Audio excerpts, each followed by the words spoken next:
Alhamdulillahi Rabbil Alameen wa salatu wassalam ala Rasulillah.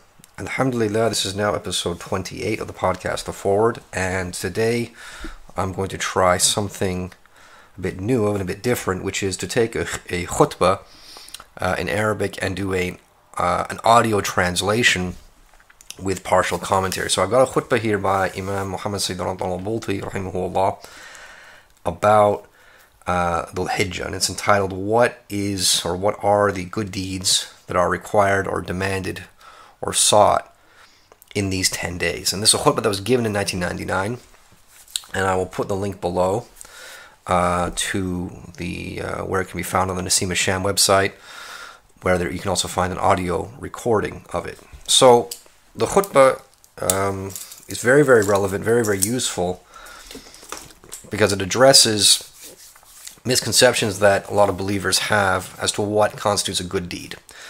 So the Imam, to start off with, he starts the khutbah off as he usually does. He praises Allah, he sends salawat ala Nabi sallallahu alayhi wasallam, and he advises the believers to have taqwa. And these are part of the shurut of the khutbah, as mentioned in the books of fiqh.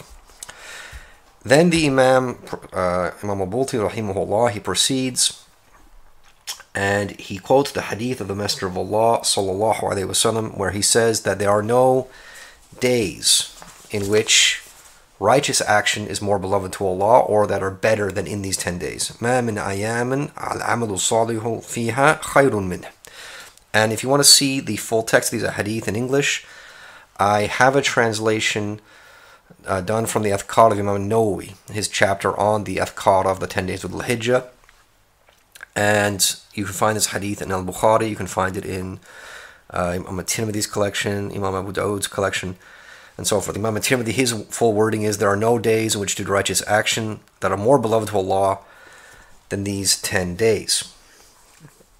And Imam Bulti continues, and he says, obviously it's these 10 days that you are now in. And then he asks the question, he says, so are we increasing in righteous deeds in these days? Righteous deeds that Allah loves and whose reward He will multiply many, many times over out of His generosity.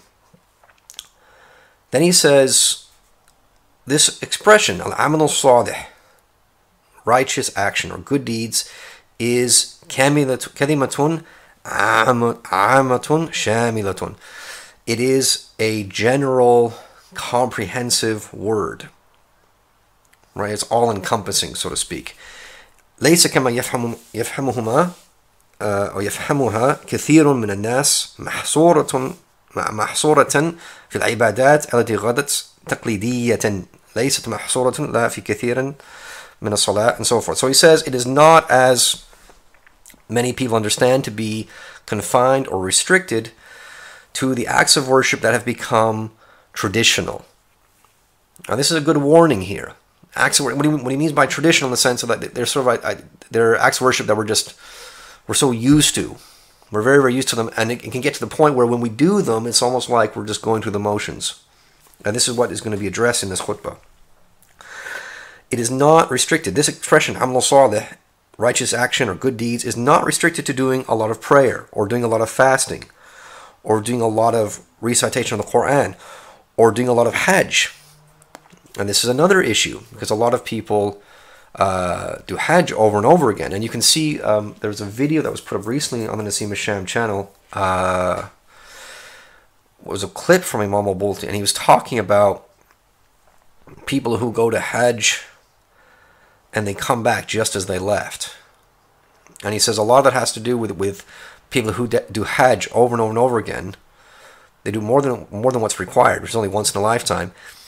And they do it, and when they go on hajj, they actually neglect their own duties. And he refers mainly to people in Damascus who have jobs in masjids. You know, they're imams, or they're khatibs, or they're part of the caretaking staff, or whatever it is. And then they abandon these duties to go for hajj. And the question is, so where's the reward? You're going for hajj, but you don't have to. You've already done one hajj in your lifetime.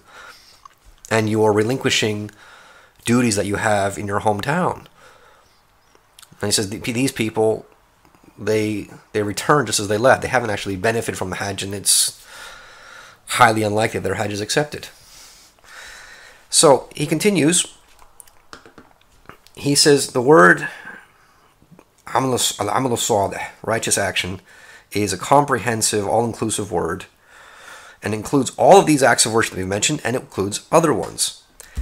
He goes on, he says, every action that benefits human society and brings some sort of goodness or benefit to all of mankind is a righteous action that Allah, glorified and exalted as He, has commanded.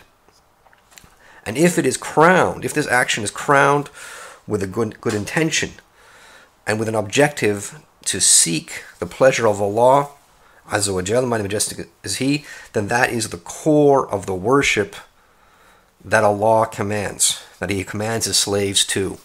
So what we're getting here is that it's anything you do that benefits other human beings, benefits other believers, makes their lives easier, reduces their suffering. This is praiseworthy. These are good actions. It comes under that category of good action.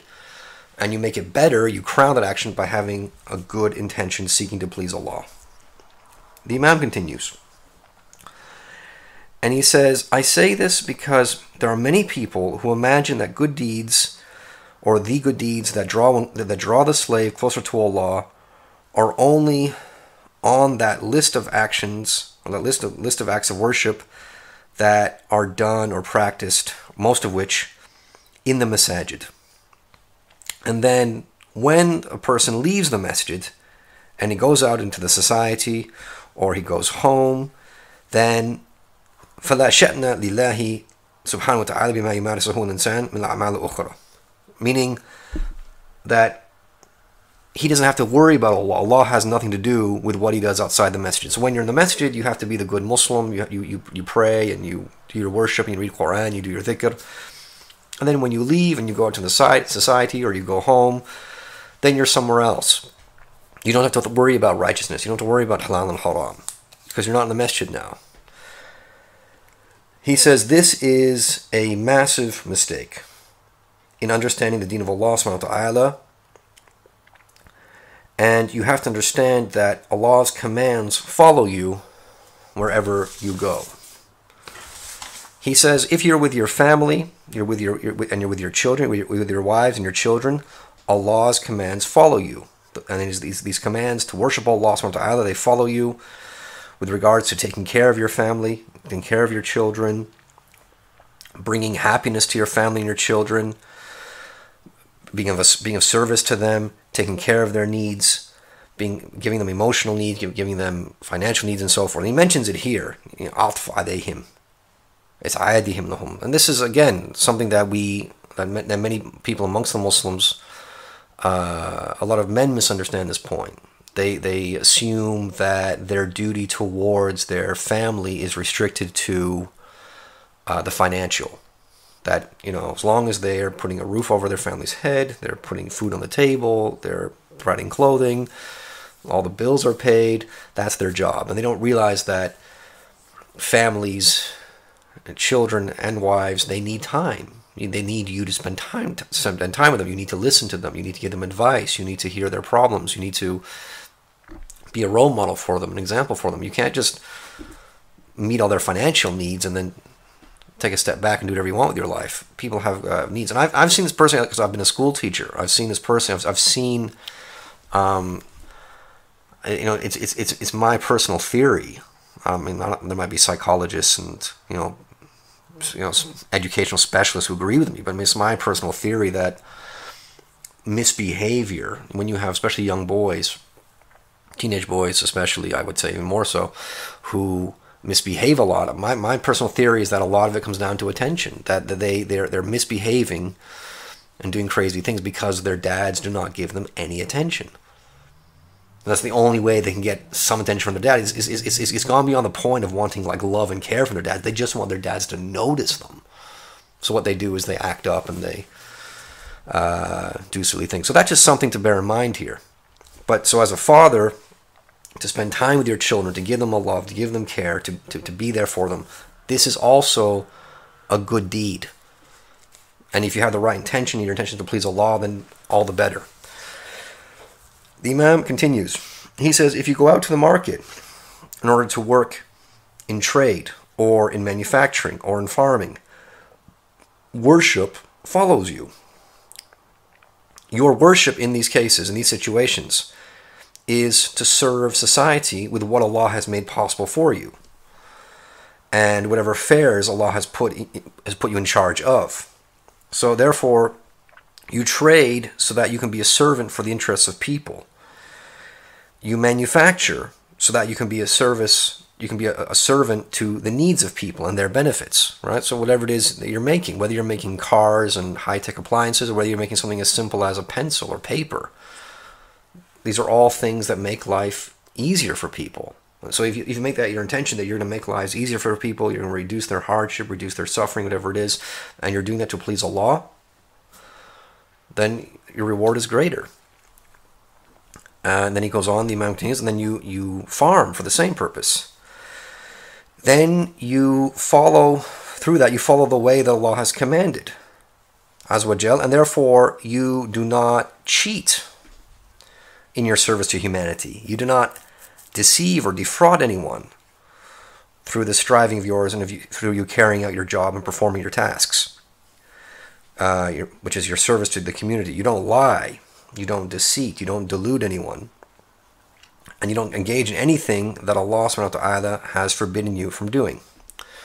So this paragraph here, he's covering the work side of things, your job, your employment, your business.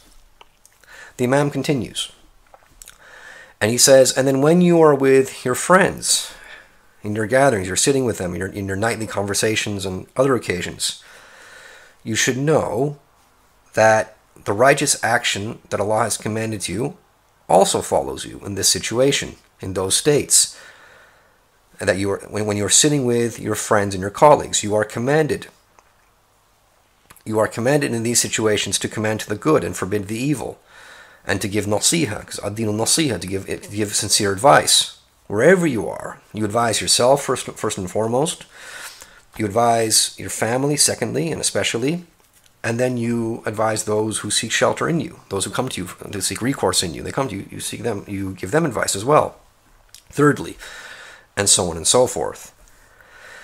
There is no situation or state in which a man is in except that Allah's commands, subhanahu wa ta'ala, glorified and exalted is He, follow Him. Allah's commands are always following you. And then the Imam goes on and he says, and if you're one of those people that Allah has put in a position of political authority or political power, then it's the same thing. Your actions are worship. They are worship of Allah for you to, and your job in such a case is to observe Allah's commands and His rulings. Because again, there's no situation which man is in, which a person is in, except that he is legally responsible for doing righteous actions. So the Imam continues, and he says, Al-amal salih, righteous action or good deeds, is not as some people think, in which you pray the raka'at that are required of you, you read something from the book of Allah Azza wa Jal, as been made incumbent upon you, and then you go out to the market in order to compete, and you do whatever you think is right. Mataba lakum, you just do whatever you think is right. Because you've separated from the masjid, and now you've gone into the dunya. And again, so this is this whole thing where people, there's this expression that people use where they talk about the deen and the dunya. The deen and the dunya. And when you use expressions like that, you can put people, you can put an idea into people's minds subconsciously that the deen and the dunya are two separate things.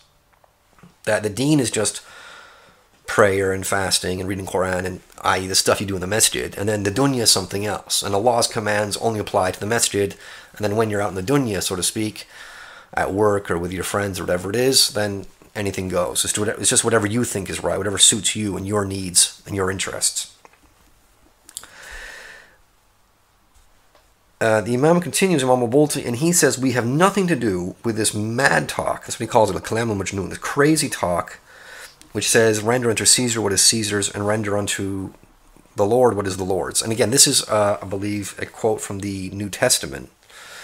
And this, again, it undergirds a lot of the Anglosphere and Europe, their civilization, because their civilization comes from Christianity, and this is a statement from the New Testament, and this is where this understanding of the division of church and state comes from. There's a huge pillar in the Anglosphere, the division between church and state, that the church is not meant to have any authority, quote unquote, over secular affairs. That's what I mean to say, quote unquote, secular affairs. The church is not meant to have any authority in that realm or in that domain. Imam al-Bulti says this is a statement that no intelligent person should take into consideration. For Muslims, this is not something we take into regard, because he says, when is the universe something that is shared between Caesar and the Lord?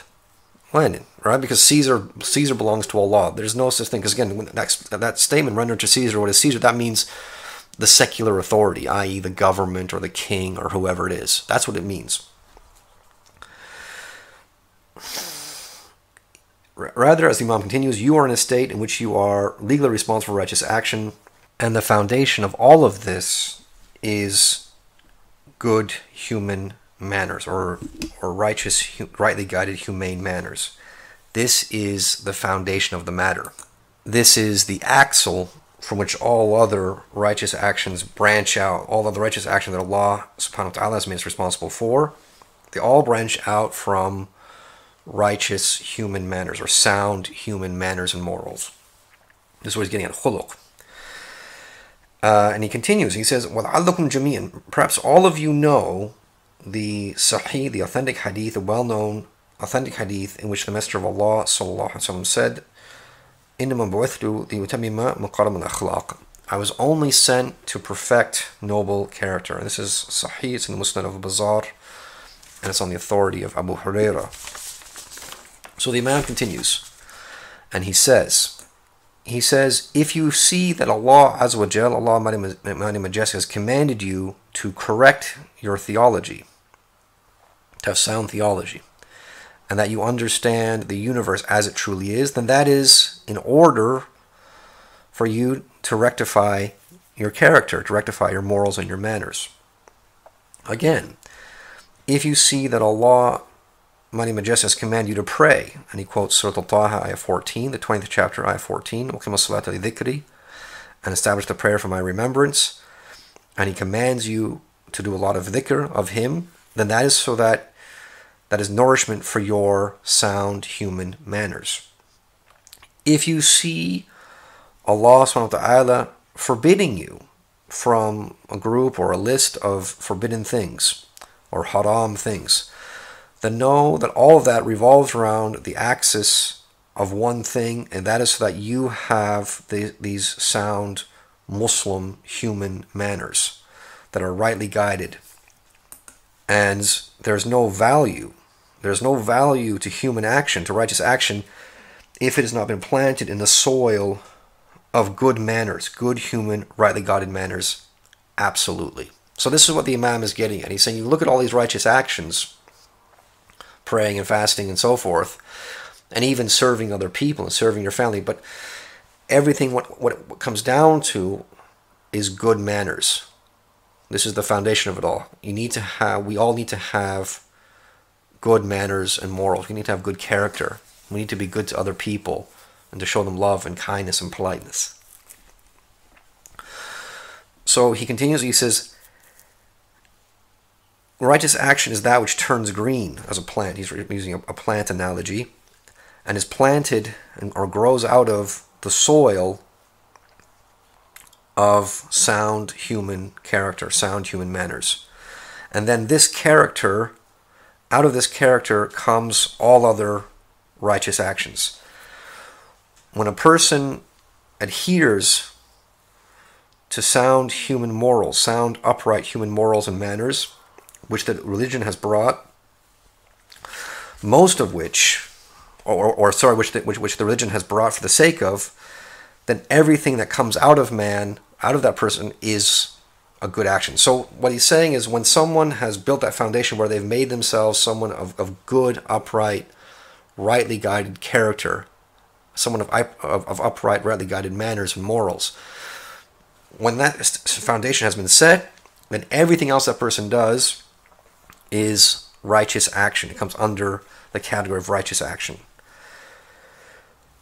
So the person who goes out into society and he does good deeds, such a person is someone who's beloved to Allah subhanahu wa ta'ala, and he is someone that Allah will inevitably write down as being blissful and felicitous and having felicity in both abodes, meaning in this life and the hereafter. And then he says, look at the statement of Allah Azza wa Jalla called Surat Al-Asr, meaning by time, indeed man is in loss, except those who believe and do righteous actions, and they advise one another to truth, and they advise one another to patience. So the Imam continues, and he says, in these days, we should draw closer to Allah Azza wa Jal with every and all righteous actions. For everything is according to what Allah subhanahu wa ta'ala has established us upon. So the manufacturer, in addition to the acts of worship that he does on a regular basis. So if someone's a manufacturer, and obviously every day they pray 5 times a day, and they fast every once in a while, whatever they want to do, and they recite Quran and so forth. He says, in addition to that, they should also seek to please Allah in their manufacturing, and to see it as a qurba, see it as a means of drawing near to Him. And the same goes for the trader and the merchant. The same goes for the farmer. The same goes for the commander and the leader, the politician, and so forth. Because the common denominator is that these are all acts of worship that Allah has addressed to us. Glorified and exalted is He. And they are a part of worship. Then there is something else, which is a common denominator, which is the obligation of man towards his family, towards his wife and towards his family, and his obligation that he make from himself a device of happiness for his family and his progeny, his children. That was a very crude translation, but what I'm getting at here, what he means is that as a human being, you are obligated to be someone who pleases and brings joy and happiness to his family. You should bring happiness to your wife, bring happiness to your children, bring happiness to your grandchildren if you have grandchildren. And the advice can work both ways. Again, go for wives, bring happiness to your husbands, bring happiness to your children. Show them good character, show them good morals, be polite to them, be loving, be kind, and draw closer to Allah by doing so. Then the Imam, he finishes this with a story, and he says, Abdullah ibn Mubarak went out on jihad, right? For one time he went on jihad, meaning to fight in battle with a group of his companions. And on one of the nights, and they were at a thughar, which means they were guarding like what you might say is a weak point in the border. All right, one of these holes or gaps in the border. That's what they were doing. And while they were there, one of the companions asked him, they asked Abdullah Mubarak, and the thing is, what they were doing at this time they were guarding an outpost, guarding a gap in the border, which is considered part of jihad. It's considered part of jihad because if someone dies in that state, if someone is killed in that state, they are considered a shaheed of the battlefield. So he asked the question because there they are, they're guarding this gap in the border, and while they're waiting, they're reciting the Book of Allah and they're studying it. Right, so they're seeking knowledge, they're reading the Book of Allah, they're doing Qira'at al-Quran, they're reciting the Quran and learning from it, and at the same time, they're technically in a state of jihad. Right, so someone asks Abdullah Mubarak, he said, is there anyone who is doing an act that is better than what we're doing, that would bring them closer to Allah than what we're doing right now? Right, meaning that here we are, we're technically in jihad for the sake of Allah, and we're also studying Allah's book, and we're here in the middle of the night. Is there any action better than this action that we are now doing? And Abdullah Mubarak, he says yes, and they respond, his companions, they respond and say, what is it? And he says, there's a man who stands in the night, and he has a wife and he has children, and he gets up to check on their state, to see how they are, in the middle of the night. And he sees that they are cold, and then he pulls the cover over them, and then he goes back to his bed. He says, this man in his family is doing something that is righteous and good, and is better than what we're doing. Now, Imam al-Balti explains, he says, now there's no doubt that this is obviously huge modesty and humility from Abdullah Mubarak, such that he removes any sort of pride from his soul, from his nafs, and the same for the people around him. Right? He doesn't want them to think highly of themselves, because this can nullify the good deed. If you start boasting about it, thinking, oh, look at me, look at this righteous deed I'm doing, that kind of nullifies the objective of it. So he says that, but he's saying something that is affirmed. What Imam Abdullah Mubarak is saying, he's saying something that's affirmed by the speech of Allah and affirmed by the sunnah of Rasulullah sallallahu alaihi wasallam, which is that every action in which one seeks the pleasure of Allah is a ladder that takes you to the pleasure of Allah. And so what is important is that you do something, that you do that which Allah has commanded, and you start from this ladder towards, or you start from this ladder of righteous action. This is where you start. You start from the position of having good character, and at that point you draw yourself closer to Allah, mighty and majestic. And therefore, in these last 10 days, this is what we really want to be getting at, is to be fulfilling righteous action, fulfilling righteous action, and having that planted in fundamentally good character. So the last thing the Imam says is we ask Allah that He use us in these days, that He subjugate us. He actually uses that word. He subjugate all of us for righteous action, that we do righteous action, and that He forgive us. So Allah, and He seeks forgiveness for Allah, for Allah to forgive him and everyone else. And likewise, I finish this podcast in the same way, that may Allah forgive us and all our sins in these 10 days, and to improve our character, to improve our manners, and to make us more polite, to make us kinder, to make us more loving, and to be better believers all around, so that that soil of good character, from it can grow all other righteous actions in our hearts, in our daily lives, and not just in the masjid, but also with our families, with our friends, with our work colleagues, and so forth. Walhamdulillah rabbil alameen, wassalatu wassalam ala rasulillah.